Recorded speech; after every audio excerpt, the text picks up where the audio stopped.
Hello, good morning. Happy Thursday, everyone. Welcome to the Healing Hour. I am Sarah Fargo O'Brien, your trusty host for the Healing Hour. I have a special guest today. My dear friend, Fihmiya Hamden, is with us, and I'm so excited. We're going to have a great conversation today. I'm talking about leadership, trauma-informed leadership this month. As you guys know, and so we're going to be taking sort of an interesting turn or twist in talking about trauma-informed leadership today. It's a good topic for Fihmiya and I. Let me know that you're here. Like always, pop in the chat and say, hey, I like to shout out to all my friends. I will do my best to bring y'all's comments in, but I'm going to be having a conversation with Fihmiya. So I'm not having my usual slide deck and I'm a one-woman show. I don't have a podcast producer, y'all. So bear with me. I'm a one-woman show. We got our friend here already. Hi, Neela. And Neela, I know from Fihmiya's network. So yes, thanks for showing up to support today. It's good to see you, Neela. So that's what we have going on. We'll get into the content. I'll explain the topic in a minute and we'll have this conversation. Let me think. Let me do a couple announcements. So I'm trying to remember to do this, guys. I'm human and I'm not perfect at things. Fihmiya knows we're recovering. I'm a recovering perfectionist. We're recovering perfectionists. So I'm not perfect, but let me try to remember to do the things. So the Healing Hour podcast is now sponsored by the Let's Be Diverse podcast, Andrew Stout's podcast. Hopefully he's going to pop in today. And so he and I are kind of just partnering for exposure for both of us, to collaborate, to try to each get sort of some new business. He is venturing out sort of on his own. You guys know that I'm an entrepreneur. So, LinkedIn is full of collaborations. There he is popping in. Hi, Andrew. Good morning. Thank you for being here with all your enthusiasm. We love that. Oh, look, my buddy's here. Jason, I know you know Fihmiya too. Thank you for being here. We're so happy to see you guys. If you missed it, I'll do my best to shout you out, get your comments in here. I work with Jason's organization, HR4U and Transformation Kitchen. We're sponsored by Let's Be Diverse podcast. Andrew Stout. We got Neela in the house joining us today. We're going to be talking about trauma-informed leadership skills and relationships and sort of how those things go together. Probably not something people put together as much. I mean, we certainly do, but we know why we do. But other people don't, which is why we're having this conversation about how these things go together. Let me do my check-in, then I'll let Fihmiya do a check-in, then we'll do our 3 deep breaths. I showed up at my desk at 10:45. I was telling Fihmiya, this is how I roll. I did wake up at 7:45 today, so I have my good almost.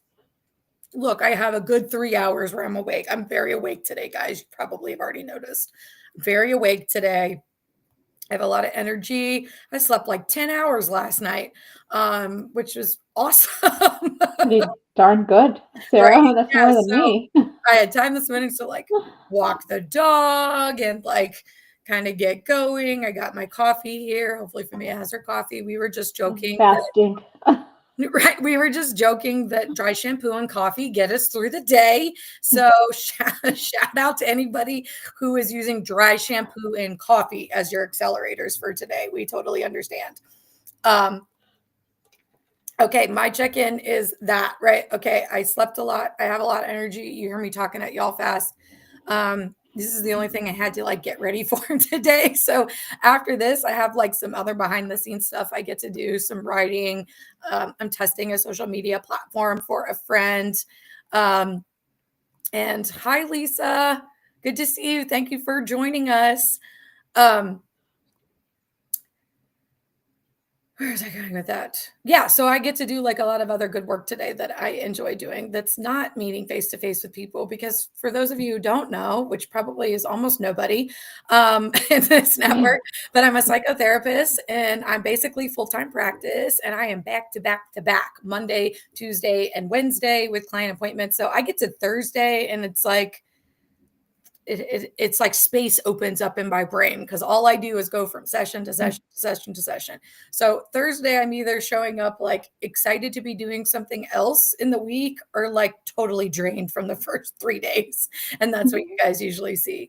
So I'm excited that Fihmiya is here today. I have a lot of energy when I take my 3 deep breaths. You guys know I'll calm down and talk a little bit slower at you.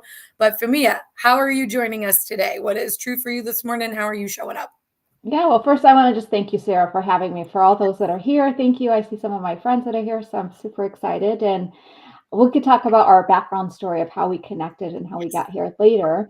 But I'm showing up feeling really energized, super excited about the topic that we're going to be discussing. And I'm feeling good. I woke up, I had not 10 hours of sleep, I had 8, right? Well, that's I good. need my 8 hours to function, but I'm feeling good. I'm excited to share and discuss what we've got going on and to take in questions from other people. And for those that don't know me, I am a former educator. I've been teaching for over 15 years with the younger crowd, but also adult based learners. And I am currently a community manager and I get to work alongside Sarah. And we'll tell you all the story later of how we came about that. But I get to work around some really amazing, honest to goodness humans who are leaders and excel at what they're doing. So I am so fortunate and blessed. So a shout out to Julie, Laura, and Dustin Dale. So those are great examples of leaders who take in the trauma informed leadership principles and values and carry that. They don't just say it, but they embody that. So I'm Exactly. excited, as you can tell. Right. Okay. So let's take 3 deep breaths, ground ourselves. If you guys want to take 3 deep breaths with us, you could do that. I always say this is just like yumminess for your brain. It can't hurt you. It's good for your nervous system. It's good for your brain health. It's good for your body. So, and it helps center and ground me. So in through your nose, out through your mouth. Here we go. First one.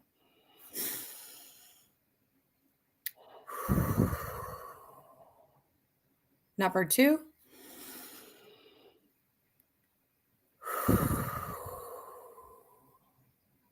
One more.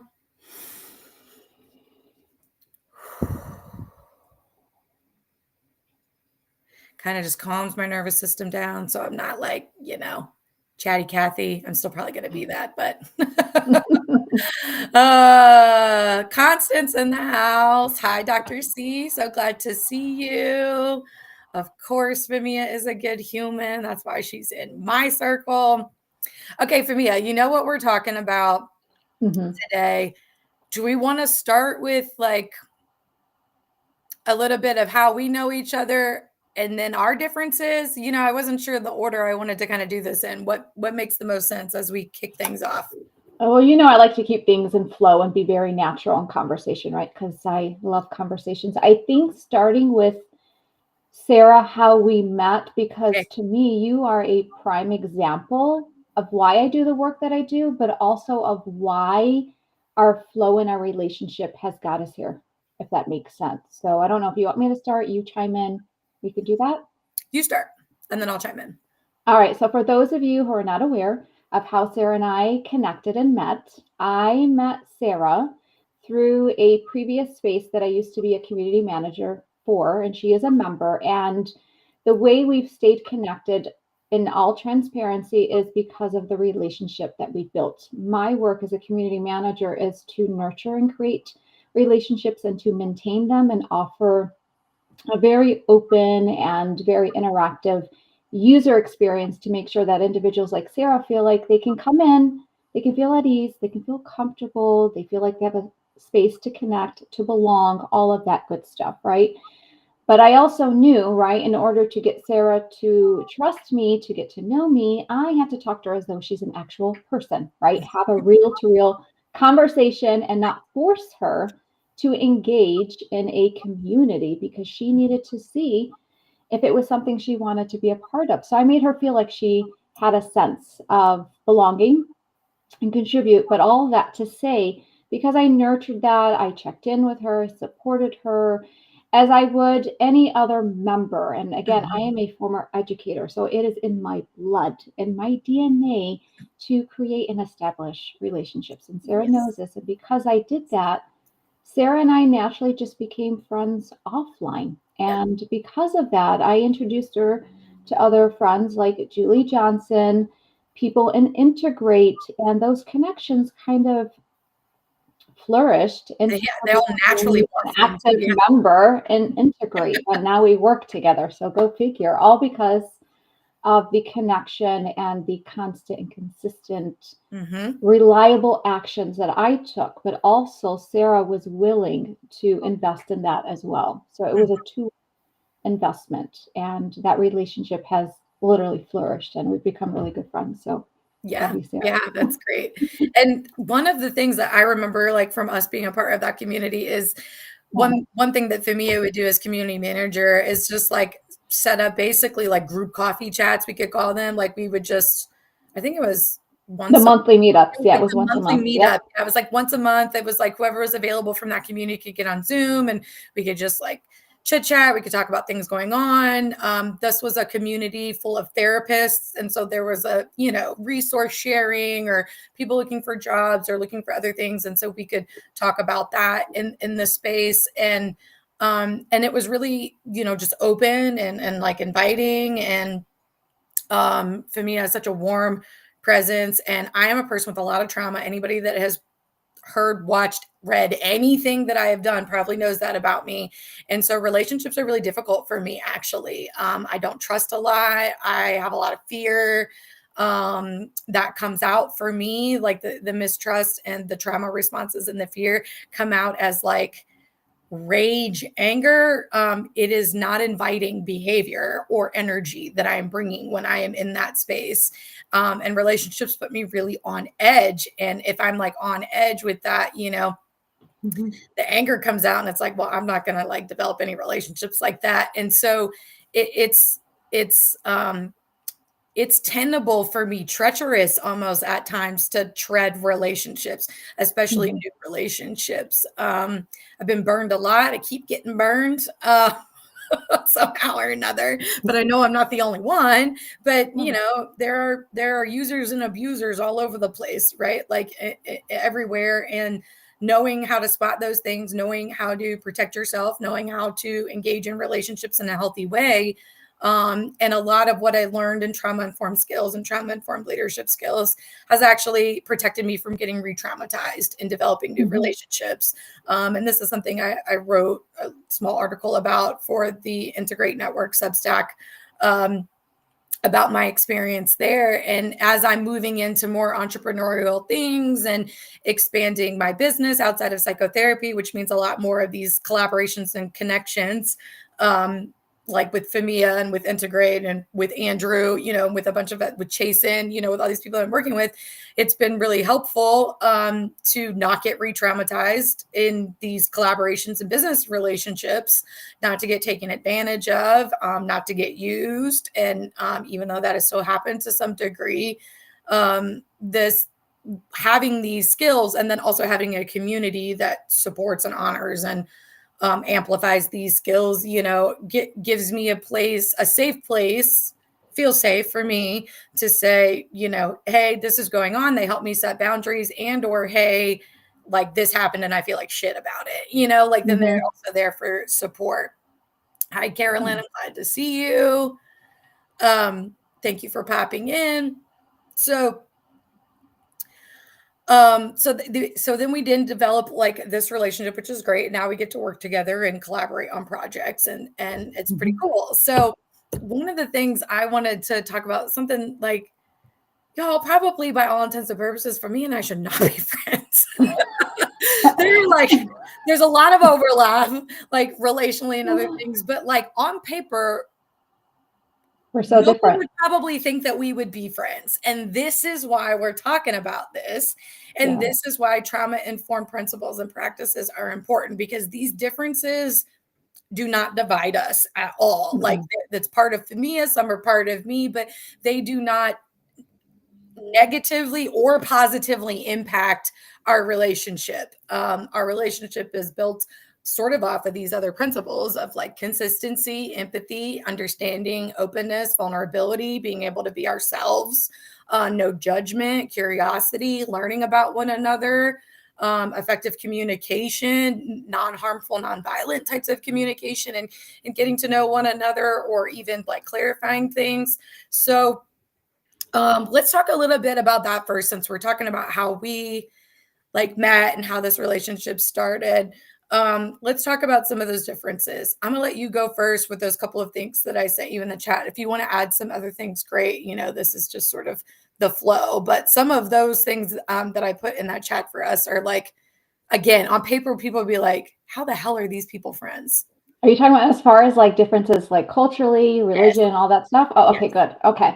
Yes. Because I think this is a prime example, right? I Right. think that if we open up the doors to really honor people's lived experiences, right? Because they do shape how we interact and how we do show up to that table, or, and show up to a conversation. It's really just understanding and laying out that respect, and really just understanding that Sarah and I come from two different worlds, right? And I will explain that, like my side. But it's also because Sarah and I don't just have these values, right? We don't just lead with empathy. We don't lead with compassion. We don't throw these words on the wall. We actually embody them, right? Yes. We It's a we great. are these Yes. values, right? And that to me is super important, especially when I became an educator. I said the only way that I'm going to make a difference with these students, with these learners, with these individuals is if I lead with that, but I also embody it. I become that. And I know Sarah is the very same way. And that's where her and I do overlap. That's where Yes. her and I do vibe and Yes. chime and all that good stuff, right? She's like Yes. my sister. We text and Yeah, call we are. each other on the side and hopefully get to meet this summer. But all Yes. that to say is, I am, right? I am a Muslim American. I am Palestinian. I practice the religion of Islam, right? Which is far different than what Sarah does. And of course, my lived childhood experiences are different than Sarah. But that doesn't mean that I am any better than Sarah. And Sarah is no better than me, and vice versa with all the people that are sitting next to me, behind me, in front of me, wherever they may be. It's Right. because I know that I am not the only lived experience. There are other people that have other lived experiences, but I need to understand where they're coming from. And I knew Sarah was different. We're all different. And that's what makes us unique. But in order to know where she's coming from, why she thinks the way she does, why she shows up the way she does, I had to embody, right, understanding and Yeah. listening in And order vice to versa. figure out who is Sarah, right? Right. And it's the So, same, right? Like I have to be curious and non-judgmental about who is Fihmiya and not these yeah. things. So as she talks about that, like on the opposite side of that, Fihmiya lives outside of Detroit, Michigan, and I Mhm. live outside of Richmond, Virginia. So geographically already, like we're not in the same place, although Midwest and South are like kind of buddies, like a little bit. Um, I am a practicing Christian and have had that faith for a long time. If I talk about my ethnic background, I mean, I'm like as white cracker as you get, basically, like Sarah Elizabeth Fargo, thanks parents, like in the 80s. But so I'm like, I look, sound, and basically am a white girl. However, what a little bit I know about my ethnic heritage is it is different. It is not Palestinian. It is English, Scottish, Irish. These are the only four I know for sure, and I know there are other ones. English, Scottish, Irish, and Blackfoot Native American, y'all. Ooh, I love that. Like this Love it. this is where I'm at. Like that's we're nowhere near over there. Like Uh-uh. and so there's that, right? And then of course how we grew up, and to me it comes from a big family, hmm right? I have 5 siblings, Oh 10 yeah. nieces and nephews, and of course, family spread out everywhere. So, And she's states really close overseas. to all of her extended family, and I do not have that experience. You guys know I don't come from a big family. My family's all real fucked up. There's the F word. Um, is something I use frequently. And I'm actually like estranged from everybody in my family now. I don't have family relationships pretty much. And Famia has like many and close family relationships. And those are like I said, on paper, it's like, how is a Muslim Palestinian and a Christian white girl, you know, Mhm. like from different parts in the country and different backgrounds and different family systems. Like, how do we come together, you know? And one of the things when I was thinking about this and I was talking about this, it came to me. And this past Christmas, you sent me a Christmas card, remember? Yeah. And I was just Yeah. like, "Oh, that's so sweet. She doesn't even celebrate Christmas." And then I was like, Mhm. "Maybe she does. Maybe she doesn't. I know I know she practices Islam and she's Muslim. I should ask." Like, I was so touched because I knew what her religion was that she sent me a Christmas card, like, and but then I was like, I actually don't really know if she celebrates Christmas. Maybe I should ask, which is another piece of this trauma informed, right? Like I didn't make an assumption, I didn't make a judgment. I was like, thank you so much for this. It's so Mhm. sweet and like thinking of me and and celebrating and all of that. And I was like, hey, do you celebrate this? I know that it's not like a part of your religion. And so we had a conversation, you know, about that and kind of like what that's like for her and culturally like what Christmas is, even though it's not part of like the Islam faith. And it's that it's that piece, you know, it's you as a practicing Muslim sending me a Christmas card for a Christian holiday, you know, because that's what I celebrate. And then me trying to find out more about you of like, do you celebrate that too in some different kind of way? And then I was just able to ask her, you know, and because we have this foundation and we have a good relationship and certainly trust and rapport has been built, like that didn't feel like a scary question for me to ask Fihmiya, but I can Mhm. guarantee you that would have felt like a scary question for me to ask somebody else that I Yeah. didn't have like relationship with, or to even like point out that she sent me a Christmas card knowing that that's not the religion that she practices. Like I cannot imagine another context I would have even probably mentioned Yeah. it. Well, I appreciated that you asked me because a lot of experience that I've had in the past is people would assume things, right, by reading, watching, and I'm like, oh, here we Right, go. It's like, why don't we just have a real conversation? Why don't you right, ask the individual who comes from that background questions and be open. I would rather somebody ask me than assume and carry mhm, that thought in their mind, thinking that because I know I can't change people, but I would love to have a conversation and I yeah, am open right. to that, and that's why I appreciated you so much more, Sarah, after you asking me that, because that's how we learn about each other, That's right. right? Yeah, Because I don't celebrate Christmas. I am fasting, because it's the month of Ramadan, right, our Eid, which is our holiday, which is like Christmas, right? Is coming up at the end of the month. So I knew Christmas was something that you celebrated, and I know how much it means to you. right. So I wanted you to know that I was thinking about you because I do appreciate you, right? I do appreciate what you celebrate and what you enjoy and whatnot, because that's the point of building this relationship. We come from two different worlds, Right. but why can't we get Come together. along? Right. Oh, Yeah, it's like why? you don't have to celebrate that, right? And I don't have to Right. celebrate and practice Ramadan to know, right? And Fahmia Yeah. talks about this, and this is another thing that I think that we could sort of bring in with trauma-informed skills, and particularly like in our integrate space where everybody is vetted in that. So we know that's coming in to the community there, but it's even talking about how you have to adjust your capacity and availability and when you're doing things in the month of March for Ramadan. And we Yeah. talk about that in professional sense of like what you can be available for and what you can't be available for and what you do and don't have capacity for during Ramadan because you're fasting so much, versus the other times in the year, and how that impacts like our collaborations or work that we're doing or how you can show up and be available. So it's something that Fahmia can talk about really openly within our Yeah. professional network. And like, even though Fahmia's religion, you know, doesn't have anything to do with our professional network,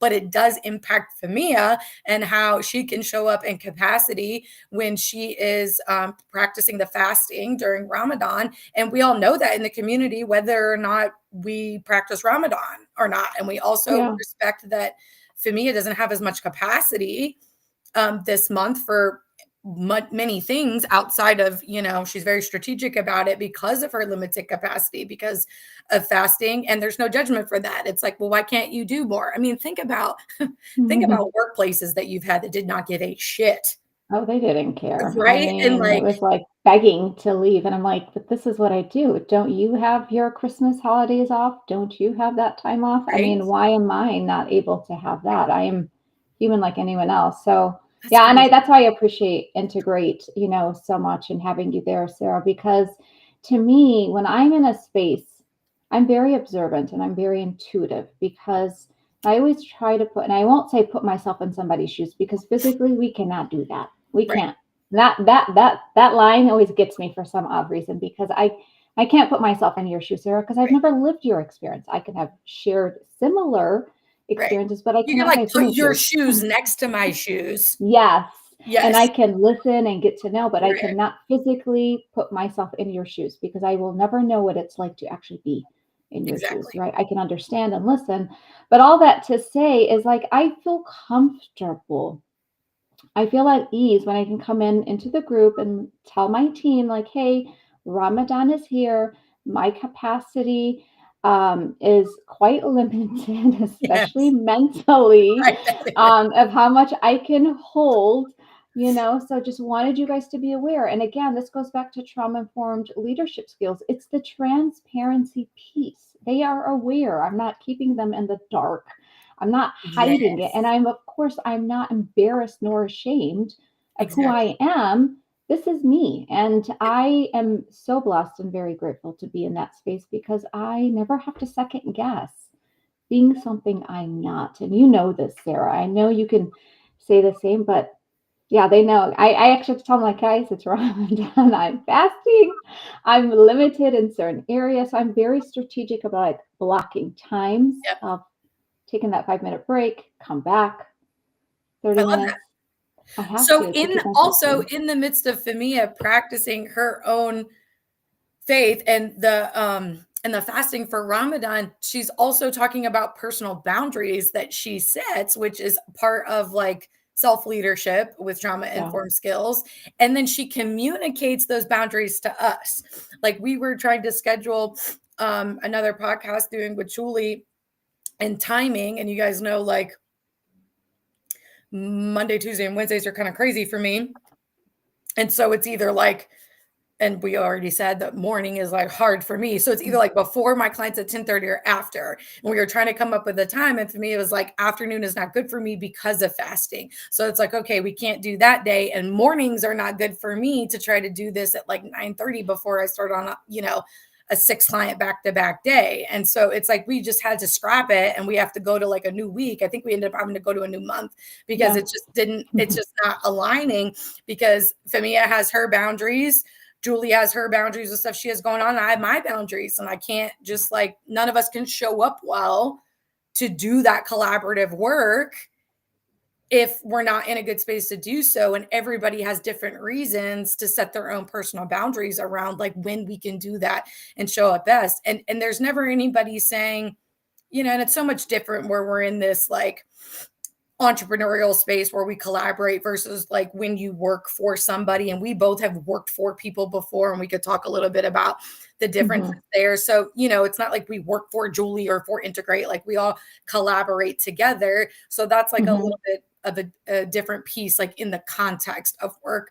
But they're it's just like for me, like I feel comfortable like setting those boundaries. Like there's no shame, there's nobody pushing me to meet at this time, to do it this time, to push my boundary or whatever. It's just like, okay, like then we just scrap it and find a new date that maybe we need to go out farther so everybody can plan and like be available and be able to show up well. And that's not only accepted but like expected in that group, especially that you are going to state and Yep, it's communicate known. what your boundaries are and say no when you mean no and not say yes when you can't do something or don't have capacity for it, not agreeing to do something or be a part of a project if you can't fulfill your obligations for that, or if you can't, it's communicating why. Sometimes that happens and we have grace for that. Like we ran into that some last year as we were planning for the leadership symposium that's still happening for Integrate right now. If you guys still want to grab your ticket, you get lifetime access to that information. There's my plug for that there. But as we were planning for all of that, like shit blew up everywhere. Like just a lot of stuff happened in our community and in the country and whatever. And so we had to make a shift and people needed a break. And so this was all conversation and communication that we have, where we're open about it. For me, I already said like the transparency piece, right? Yeah. It's like we don't she doesn't have to say like, I just don't have capacity, later in the day Yeah. or whatever. She can say exactly why she doesn't and that she's fasting. And we're like, okay, let's work around that. And like, I don't work real well first thing in the morning. And it's like, okay, let's work around that, and Julie can't do this time because she has like a contract of work during then. Okay, let's like work around that. Mhm. It's not wrong or bad that anybody has to set a boundary. Like it's to be expected that that's going to be the case. Nobody is available all the time and Yeah. nobody is their best self all the time. Yeah. Can I say something, Sarah? Yeah, Because as I'm listening to you share all that, which is really powerful and meaningful things that people need to be reminded of. And I'm a very curious person. I mhm, ask questions because me I too. don't like assuming. And not to say I don't have my moments. We're human, we do. But I Yeah, always take that moment to pause and think about the skills that we embody. And and I have to ask myself, like, why does Sarah feel like she can do that? Why does Fihmiya feel like she can do that? like that. Yeah, Why does Julie feel that, right? Why? Because I think it's really important for people to understand the underlying behaviors that go into that, because those are the root behaviors that I, as a community manager, built without saying, hey, Sarah, this is what I'm doing. I just, exactly. Yeah. I build it from the ground up. I've been Yes. doing this for so many years, but I start building those trust behaviors, right? They call them the community underlying behaviors, the psychological safety. The reason why Sarah can do that, Julie, I can do it, is because there is this sense of trust. There's Mhm. that sense of psychological safety where I don't have to keep saying, hey, Sarah, you can trust me. I'm building a psychological safe space. I don't have to keep saying that Exactly. because you'd be like, why does she keep saying that? I Saying don't that. trust her. Exactly. But Yeah. Right. because I am embodying That would be that, weird. I am not just saying it, but I It's am great. showing those actionable steps, and I am doing it and I'm modeling it consistently. Sarah feels naturally at ease to share her boundaries because we respect each other too. Because we know trust is not built overnight. That's It right. And takes it's a not lot of assumed. time, and Right. it's not assumed because Right. I can't expect Sarah to trust me. And I knew that. I know that with Sarah, and I know with that with any member that comes into my space. When I say member, I'm talking about your users, your customers. I have to earn your trust, Sarah. I can't assume that I have it. I have to show you. And that's why I go back to the why piece, is because you feel safe. You Yep. feel that sense of trust. You're Absolutely. comfortable. Right. And it's a two-way street. I also Yeah. have to have consistent behaviors and show up as my true authentic self. And if I'm not doing that all the time, it's going to be noticeable, right? Like this Hmm. context, you'll see this, and in that context, you'll see that. But that's not the case. I have a heart. I can't do that anyways. Like authenticity is pretty much what I have all the time because I don't know how to be different. I Hmm. don't know how to be different than that. It's just not always accepted, right? Like my Yeah. authentic self is not accepted in every community. I've been rejected a lot in a lot of communities. I'm sure Famia's had those experiences. I've had Hmm. terrible workplace environments. I'm pretty sure you have too, Famia. Yeah. And part of the reason that she left education and part of the reason I think didn't you work in public education too? I did. I did public for many years. I did virtual. I worked Quicken Loans. Yeah, I worked in a few places where I'm just like, ooh. But Yep. it's what I've had to learn. I mean, it's not a little off topic, but it does go back to our trauma informed skills because it's doing our own work. Oh gosh, When I yes. was in those spaces, I started, and this happens, I know a lot to people, but I know it's happened to me, and I'm very open about it. I started blaming myself for why things didn't work out the way I wanted them to. And it took me years to figure it out, but it also took me more intense work of figuring it out of what my values were, what I stood for, Yeah. right? And Yeah. what I wanted to lead with. When I started to understand that these are my values, what I'm centered on, and this is what I align with, I started to realize I was not aligned Yeah.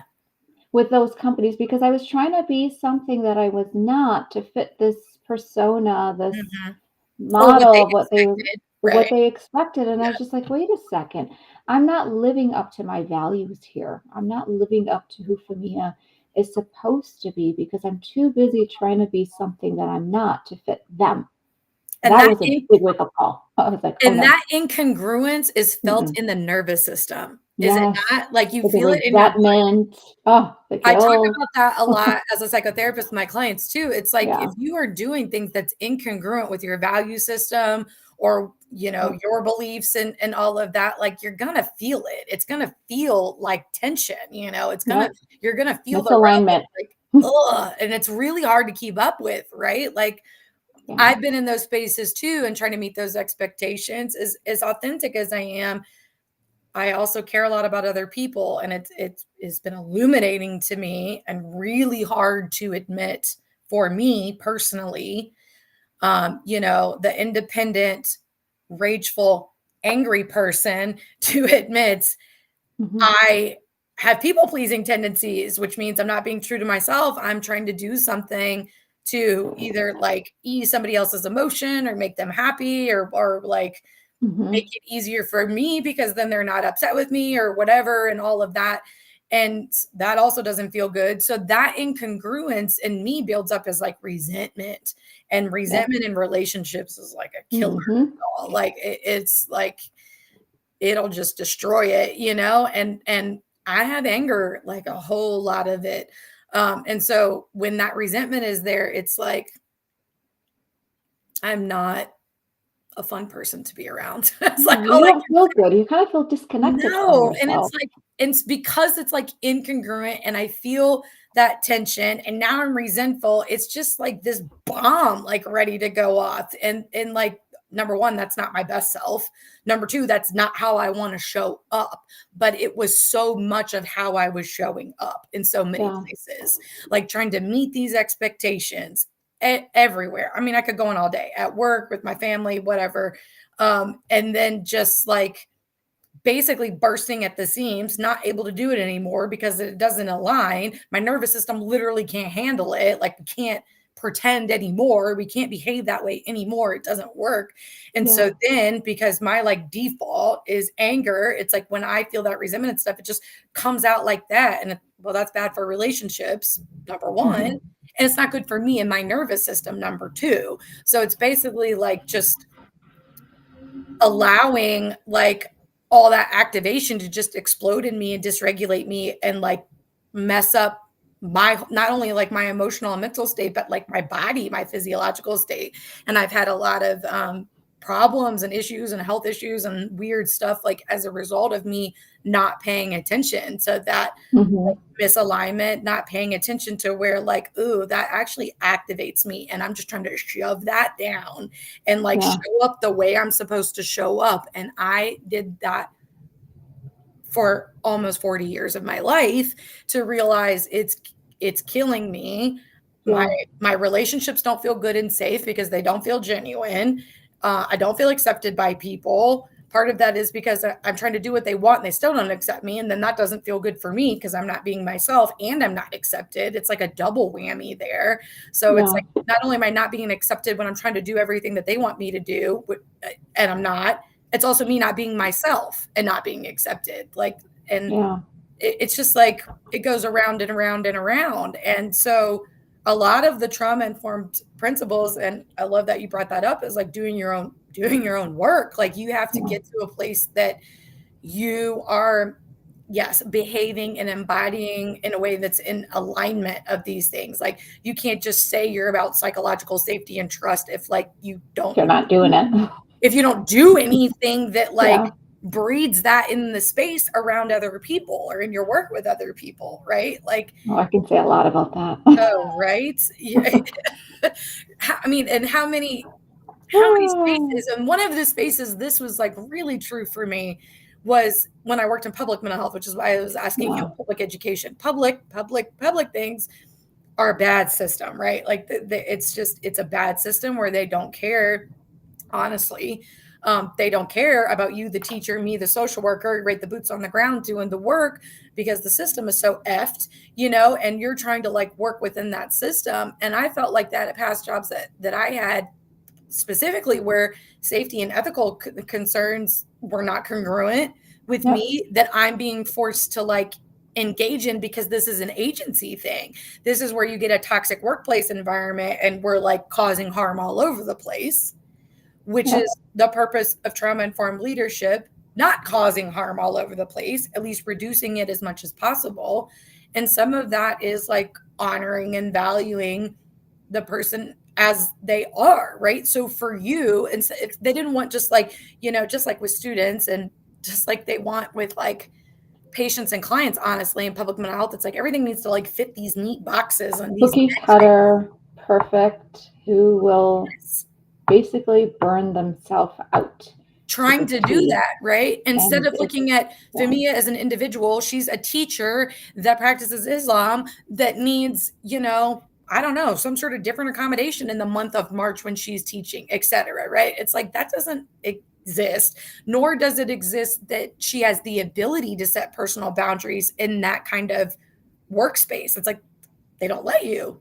Yeah, and Sarah, just listening to you say that, because we always talk about our own needs, right? And it goes back to assumptions. Like when I had my learners walking in, I mean, I've been building community for years, and every year I'd get my new round of my learners coming in, and every year it was always different. And I always said, I really have to sit back and I have to observe and I have to, it wasn't that I had no choice. I needed to understand their strengths and their weaknesses and what they needed, because I knew they were all different, right? And they were all different individuals from different backgrounds and different circumstances, by the way, which do impact the way they show up in that classroom. And boy, oh boy, have I heard stories. I mean, you got to imagine working with hundreds and hundreds of students over the years of just the horror stories and the trauma that comes through. But all that to say, I had to become their own advocate, standing up for that child, because here you are in a system that says we are all about trust and psychological safety, blah, blah, blah, and this vision, but yet the practices. It's not practice, and it's so disconnected of why things are just not flowing through. Because if you're talking about wanting to build a community, you better have that mission, that vision, and your values solid. And if you got to tweak it, that's fine, but just be transparent about it. But I was advocating for them, but I also had to advocate for my own needs, because I'm like, one, I can't assume that they know what I need. And two, I've got to ask, right? I've got to speak up. And that goes back to our trauma-informed skills, voice and choice. And how am I going to relay that so that, yes, I am accommodated for my needs, just like anybody else that would need to be accommodated for, right? Exactly. So we want that safety, we want that trust, we want that respect, we want that collaboration. Well, then we have to show people that we're willing to do that consistently, not just, one day and then, oops, forgot.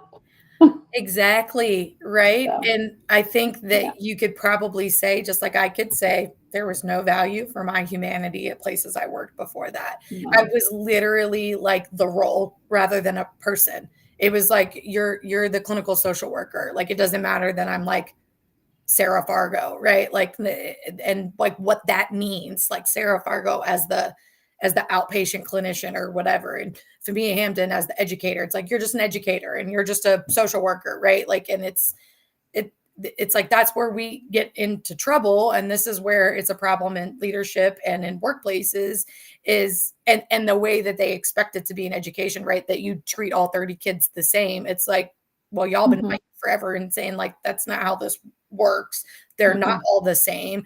And then in fact, all of your teachers are not the same, right? Just like in my instance, like all of my adult patients with severe mental illness and public mental health are not the same. And then all your clinicians are not the same. So expecting everybody to do things the same day in and day out, year after year after year, and not doing anything different and not allowing them to make any choices and I'm not allowing them to learn and grow, like it's not good. I mean, there's no other way to say it than it's just like a toxic workplace, which is why I ended up leaving, my last job and becoming an entrepreneur and starting my own practice. And I know like a lot of those are the reasons that you left public education and stepped into doing some other things on your own. Because the system itself, not only does it not support the people that we serve, it doesn't support us in serving them, which just leads to doesn't allow growth is really what it no, also was, personally and professionally. It's no, like they almost just when you want feel you like in the you're job paid. doing the same thing. No, No. exactly. They want you doing the same thing in the same way for every person year after year after year after year, right? And like I don't know how many years you were in that. I was in that almost 9 years and was like Yeah, burned 16. out basically, right? Yeah, Like burned out is the word. You're like, how do you get burned out? I was like, well, you're trying to advocate for yourself and you're trying to constantly. advocate for the very individuals who come to you every single day, who put that trust in you to help them, but you are not valued, you are not Yeah. seen, and you are not supported by the very so-called leaders that say they want that to be practiced, but yet don't follow through with that. Really, Yeah. to me, is just empty words. Yes. Empty words That's the best way that to say it. don't mean anything if your words don't match your actions. There has to be alignment there. There's that connecting piece, because people are always watching, people are Mhm. always observing. Mhm. And I've experienced that also in other spaces where adults would confide in me, Sarah, on the side and tell me they didn't feel like they felt like they belonged from leadership. And that's really tough. I cried after that call because I'm just like, Wow. man, that's like the very polar opposite of what we're trying to strive for. And that's why some Right. communities crumble and Mhm. fall apart because The leadership. the leadership does not align with what they're speaking to, Mhm. strategic initiatives that they put in place. So that's where I come in and try to help restore all of that, and maintain those relationships. Right, and from like a real perspective, and this is I don't remember what you were speaking on the Trauma Informed Leadership Symposium, but one of the things that I talked about was this alignment between your mission statement and your like operations, right? Like Hmm. so the mission statement has to match the operational culture, otherwise it's bullshit. Like there's no other way to say Yeah, it. a It's lot of just gaps and yep, a lot of it's just fires. like It's it's like, just words on the page, words on your website, like yep, something you hang up that's like a decoration in the break room. But like if your operations don't match your mission statement, then you don't have alignment, then you can't build trust.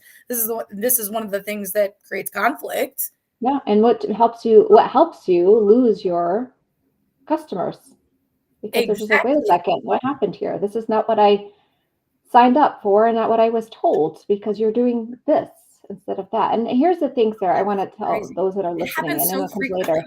Yeah, is Yeah. if you have to change your guidelines, right? We talk about being very honest and open and transparent about your guidelines, about expectations of what you want people to come through and be respectful. If you have to change something, that is okay, right? But just Yeah. relay that to others so that they're aware of what to expect, so that we're all on the same page. That's right.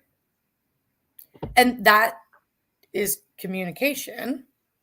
Now you need to use effective communication. You can't come Yeah. in, like a bull in a china shop and be like, this shit is happening. It's like that's not going to go well for people. They're not going to want to accept that change if you don't deliver the information, the communication about the change. Well, this is where all these skills come in. It's not like you can just have mission has to match values, and then that has to match action and operations, and then Hmm. then you have to communicate that effectively and without harm to everybody else. I mean, there's lots of pieces here that require these skills that reduce pathways to harm, increase pathways to safety.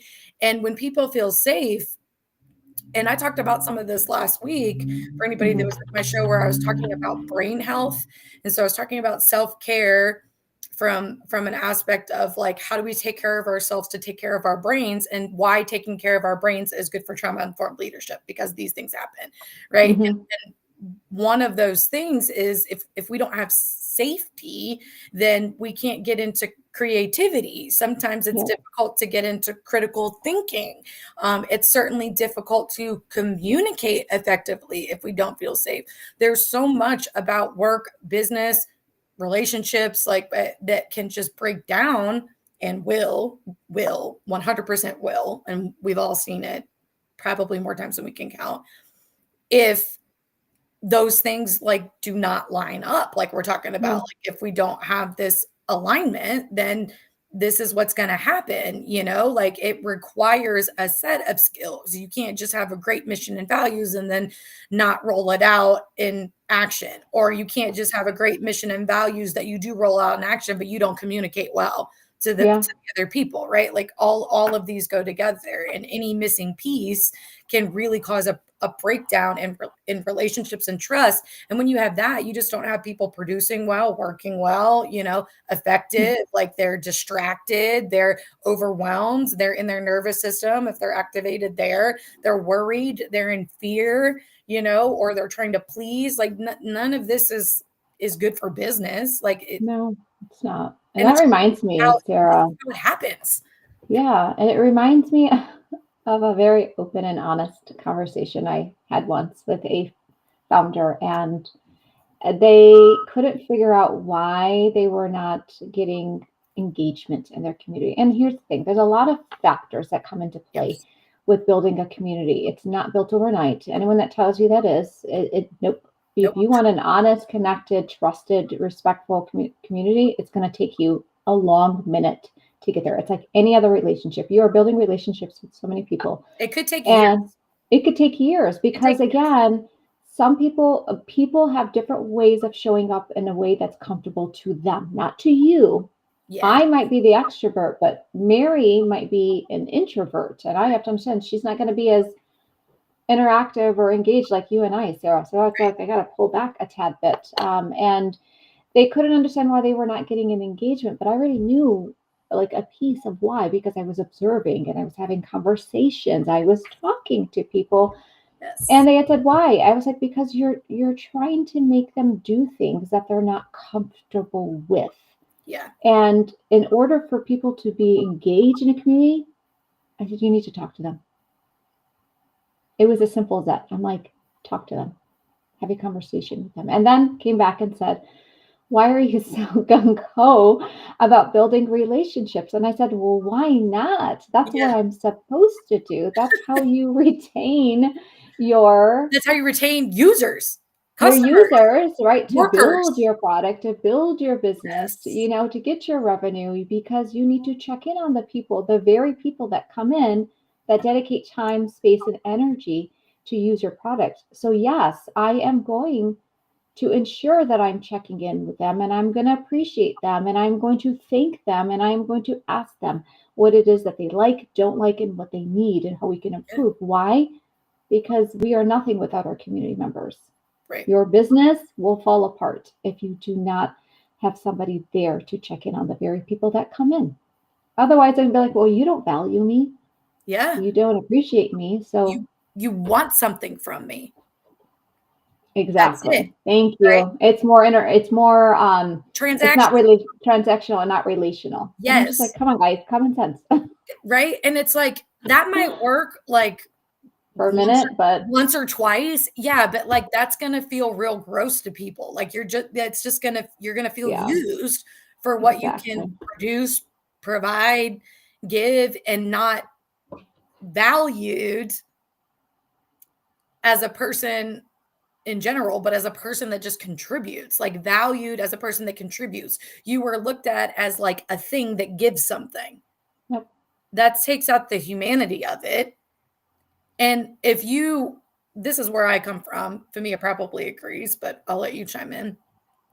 If you have any type of business where there are people, and I don't know any that don't have more than one person, like it just like if there's more than one person in whatever business, I don't care if you work for Google or Facebook or the mom and pop grocery store or public education or that construction site or a research lab, I don't care. There's going to be, if there's more than one person there, then you need to invest in understanding how relationships work and how to engage relationally with people, even in business, even in workplaces. You can't just look at them as like, oh, this is a nurse, this is a teacher, this is a bricklayer, this is a bank manager or whatever. It's like, no, that's Susie, the bank manager. That's Joe, the bricklayer. That it's like, that has to be important to you. Otherwise, Joe isn't going to give a fuck about how he's laying the bricks for you. You know what I Yeah. mean? Like Slap them on. he's not going to have like ownership, pride, or care. He's not going to be invested because you're not invested in him. So then Yeah. you can't expect quality work necessarily, because who would want to do that if they don't feel respected and valued? You know, the only things Mhm. that kept me doing quality work when I had shitty leadership was because I work with people literally one to one.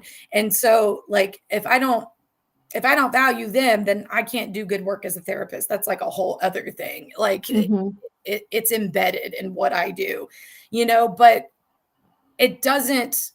So that kept me invested in doing good work there. But it's like I wanted to do good work for them, not for the people I work for.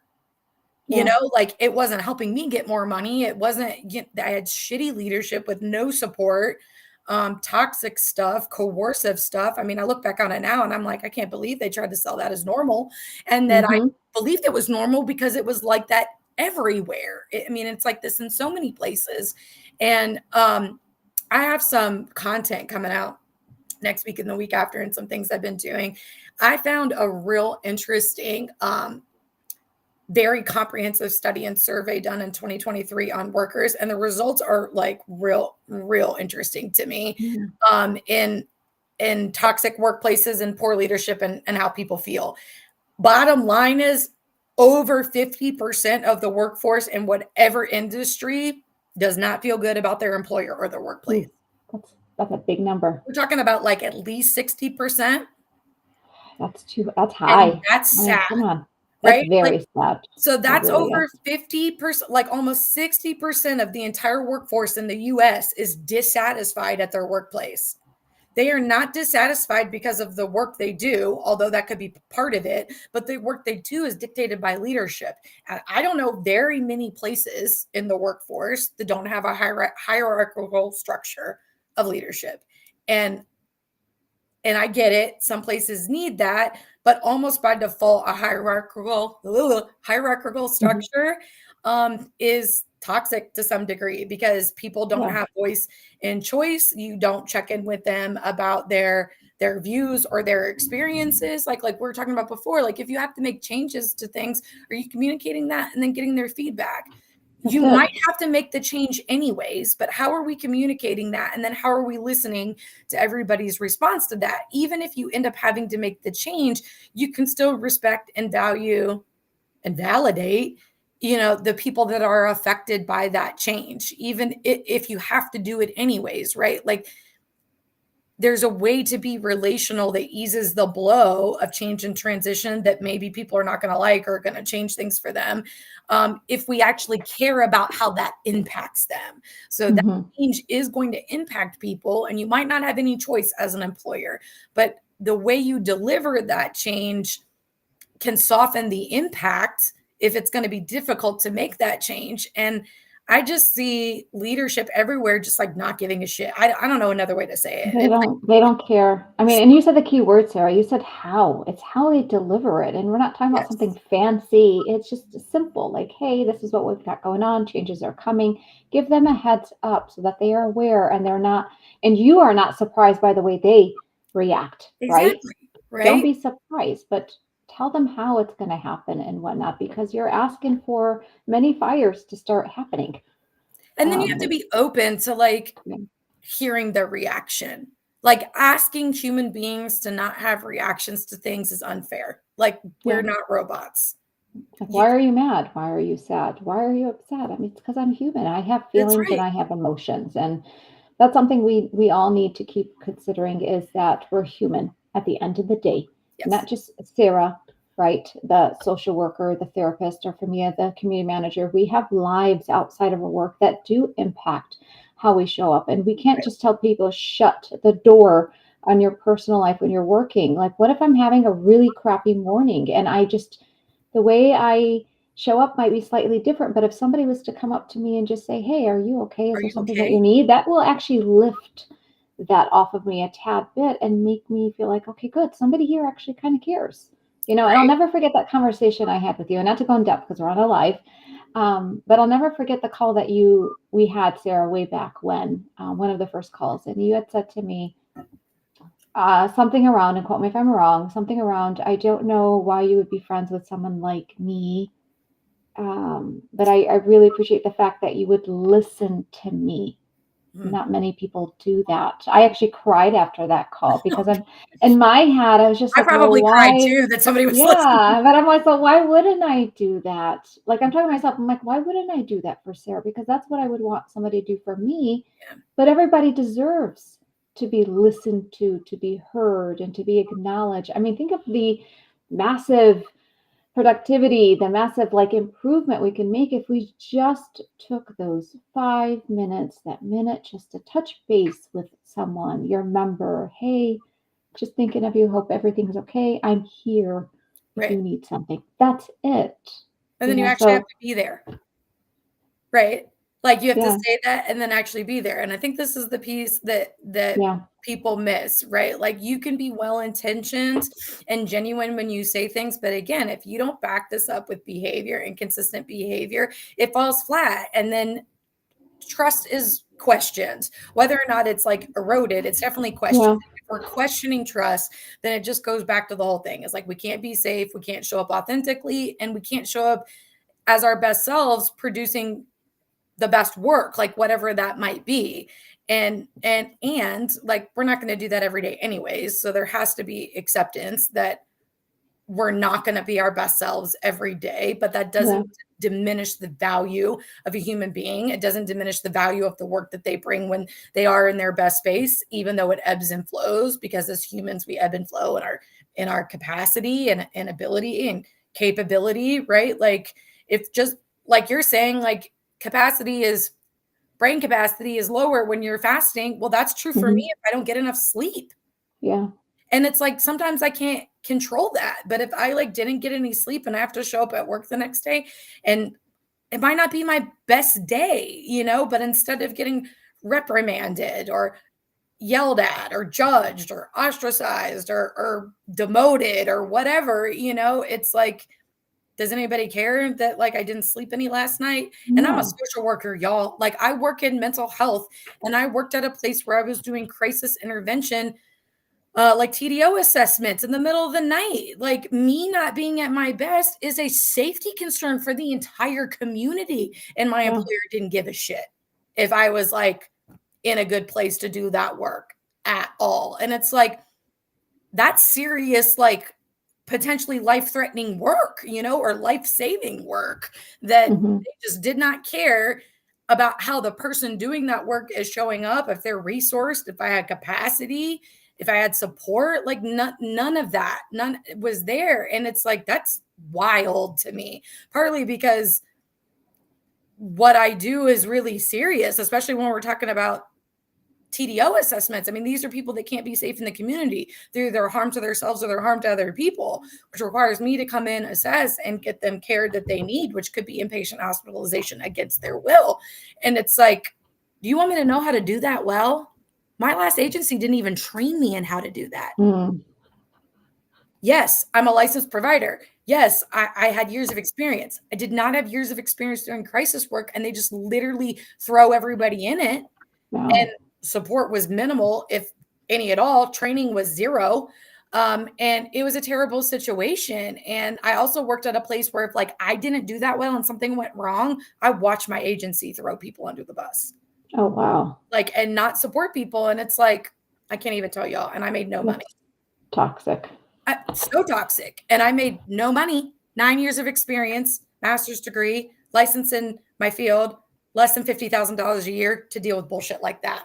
And I'm Mm, dealing with people's lives, right? Like, this also should be important to the employer, like the work that we actually do. And I'm not diminishing other work that other people do, but some work requires more capacity than other work. And when yeah, you are talking about like healthcare providers, doctors, right, even teachers, like all public service, like first responders, like police, like all that, like, those are different kinds of jobs, and we need to yeah, have like a sensitivity to different kinds of jobs and the people that are showing up to do the job, and leadership just sucks everywhere. And if nothing is more obvious, it's this work survey results of how unhappy people are at their workplaces and It's how really sad, 60%. Because do you my know thing is like, who's helping the helpers? Like, and I always tell people like, I know leadership might be really sucky.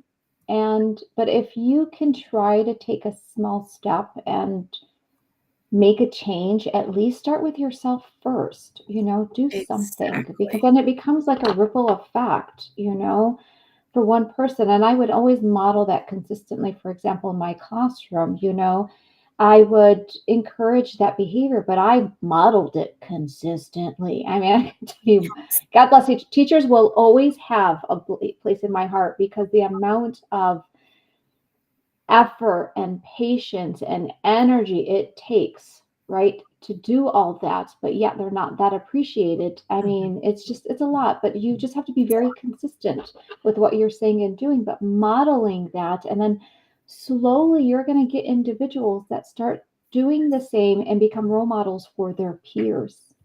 And then it becomes a healthier environment with healthier, Yeah. relations, interpersonal interactions.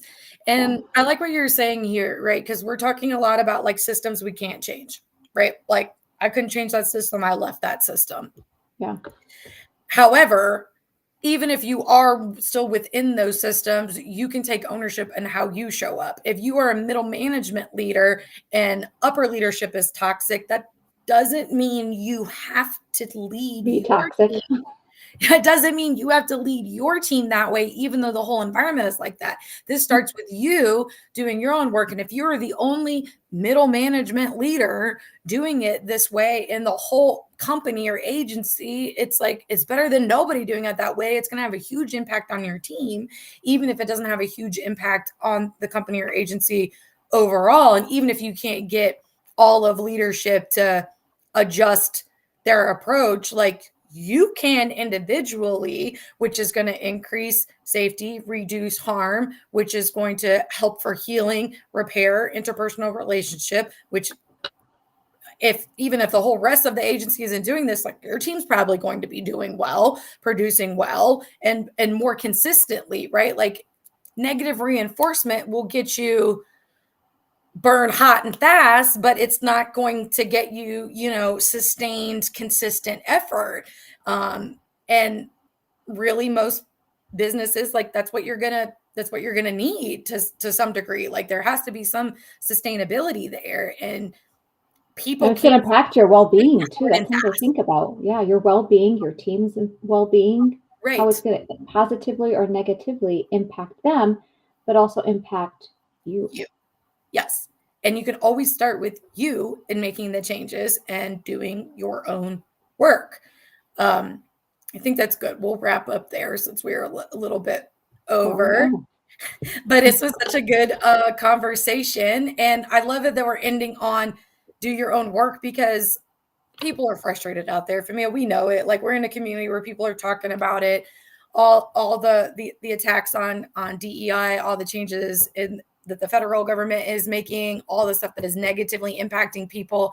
People are feeling like really helpless and hopeless about the systems that we don't yeah. have control over. And it's like, we feel you. I get you. Like we don't have a lot of control over those, but we do have control over ourselves and how we show up.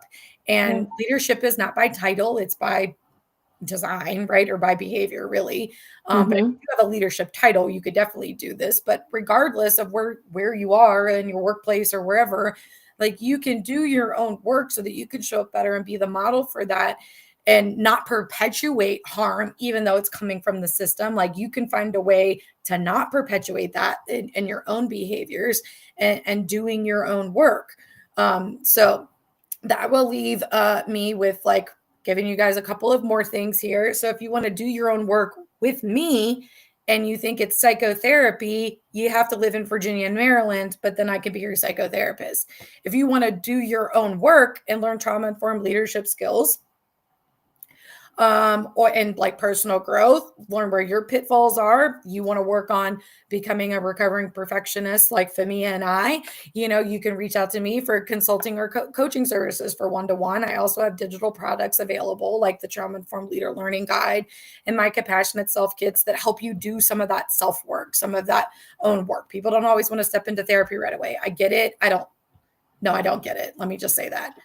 I get that people don't want to, but I don't get why you don't want to, y'all. Like, it's good for everybody. And I'm a therapist. So please don't diminish my profession and all the years I put into this because you think therapy is a quack medicine. It's not. It's based on a lot of things.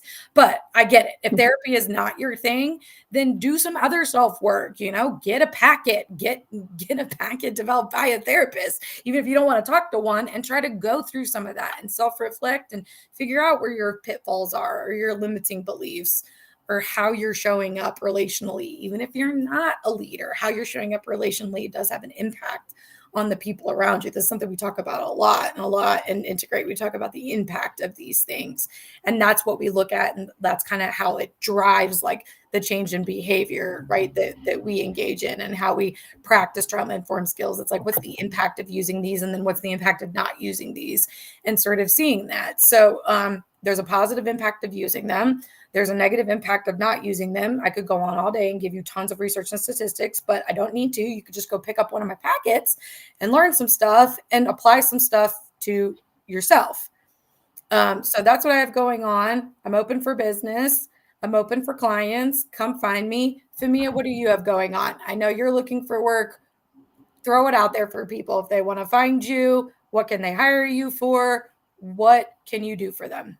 Yeah, so I am on LinkedIn, of course. I haven't been on there in a minute, but I do check my DMs here and there, so you can contact me via DMs. Yeah, I'm working alongside some really amazing people, but I'm also open to other opportunities as far as advising on community building consulting, anything that's tied to that, I'm open to, of how to nurture those connections within your business and how to maintain relationships, right? Because we know that your users, your customers are the gateway to having a successful business. So that's how you can reach me on LinkedIn. And Fihmiya is really good at this. I've been in more than one space where Fihmiya is the community manager, and they were very different spaces, y'all. Integrate versus where we met are very different spaces. Very. Very different, but it's been, beautiful to see how Fihmiya works. I mean, it's like I see the same.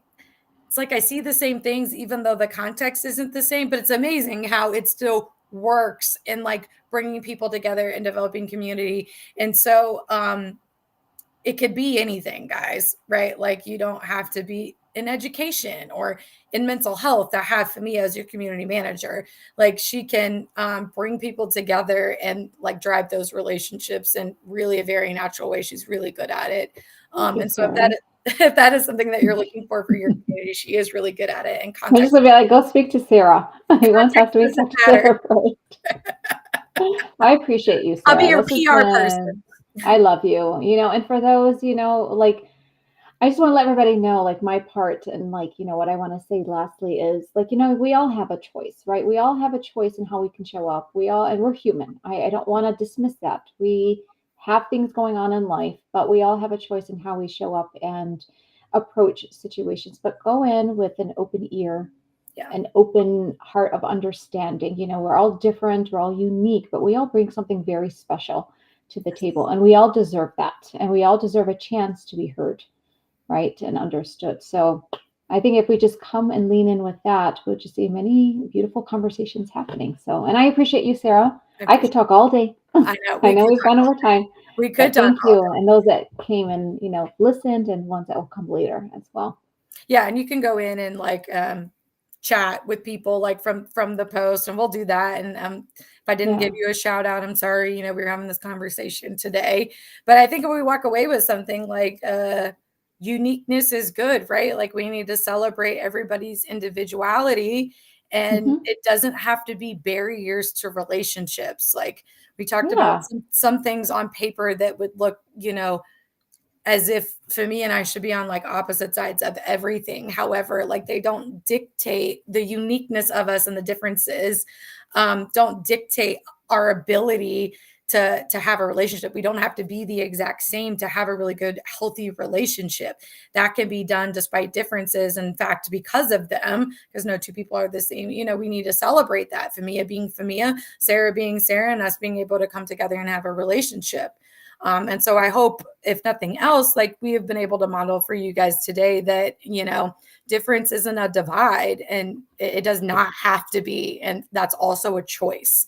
I could know those things about Fihmiya and be like, we got nothing in common. She'll never get it. Like whatever, da, da, da, da, da, or not, and be curious and be open and have this amazing connection to this person that feels like my soul sister now, instead of being judgmental, right. In the beginning. And so I hope that this conversation and our differences and of course, how we work in relationships shows the importance to all of you of trauma-informed skills and how they really bridge these gaps. Differences do not have to be a source of conflict or a source of separation. They can be a source of, conversation and getting to know one another. And if we do that using these skills, it's likely to not cause harm and just create this connection.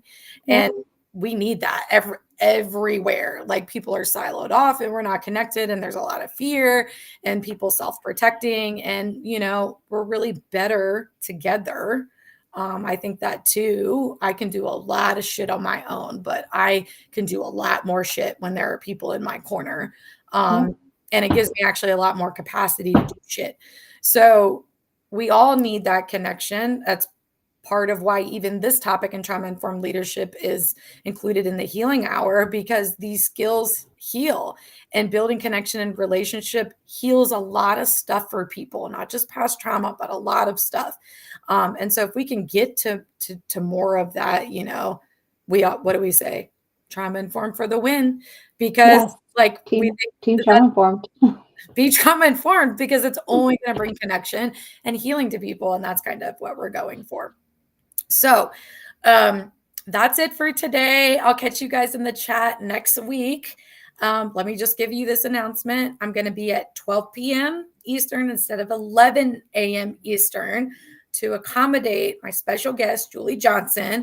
Again, these are these boundaries, right, guys? I really want to have her on, so I adjusted my time because she has a work commitment and she can't meet any earlier. But we're going to be talking about toxic leadership, Julie. Oh, that's going to be a good one. Yes, it is. It's good for Julie, right? This is a good topic. And Julie, as a note, Julie is somebody I worked with, and I can definitely say with both hands, she is a beautiful example of what a true leader that embodies those skills is everything. I mean, everything. Yeah. Julie leads by mentoring, which is literally how everybody should do it, because it's the most relational. So yes, if you don't follow Julie, if you don't follow Integrate, if you don't follow Fihmiya, get out there on LinkedIn and follow them. They have such good stuff. I'm really glad that everybody showed up today. I will see you guys next week. Thank you for joining Fihmiya and I for this episode of the Healing Hour. I'll see you guys again soon. Bye. Thanks again, Fihmiya.